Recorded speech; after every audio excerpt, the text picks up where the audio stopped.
मनस्तत्वविद माने ଏହା କହନ୍ତି ଯେତେବେଳେ ଜଣେ ପୁରୁଷ ଧନୀ ହୁଏ ଏକାଧିକ ମହିଳାଙ୍କୁ କାମନା କରେ, ତେବେ ଜଣେ ମହିଳା ଯଦି ଧନୀ ହୁଏ ସେ ଅନୁଭବ କରେ ଯେ ତା ପାଇଁ ପୁରୁଷର କୌଣସି ପ୍ରୟୋଜନ ନାହିଁ। ଯିଏ ଆପଣଙ୍କୁ ଅପସନ୍ଦ କରୁଛି ତା ପାଖରୁ ଦୂରେଇ ଆସନ୍ତୁ, କାରଣ ଅପସନ୍ଦ କରୁଛି ମାନେ ଆପଣଙ୍କ ଶହେ ଭଲ କାମ ତା ହୃଦୟକୁ କେବେ ବି ବଦଳାଇ ପାରିବ ନାହିଁ।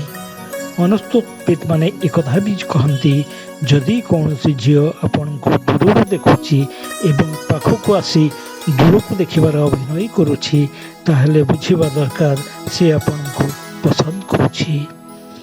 ଆପଣ ଯଦି କାହାକୁ ପ୍ରଭାବିତ କରିବାକୁ ଚାହାନ୍ତି ତେବେ ତା ସମ୍ପର୍କରେ ପ୍ରଶଂସା କରିବା ଆରମ୍ଭ କରନ୍ତୁ, କାରଣ ମନୋବିଜ୍ଞାନ ଅନୁସାରେ ଜଣେ ମଣିଷ ନିଜ ସମ୍ପର୍କରେ ପ୍ରଶଂସା ଶୁଣିବାକୁ ଭଲ ପାଏ। ଆପଣ ଯେଉଁମାନଙ୍କ ସହ ବେଶୀ ସମୟ ବିତାନ୍ତି ଆପଣଙ୍କ ଚିନ୍ତା ଭାବନା ଓ କାମ କରିବାର କ୍ଷମତା ଏବଂ ଶୈଳୀ ସେମାନଙ୍କ ଭଳି ହୋଇଥାଏ।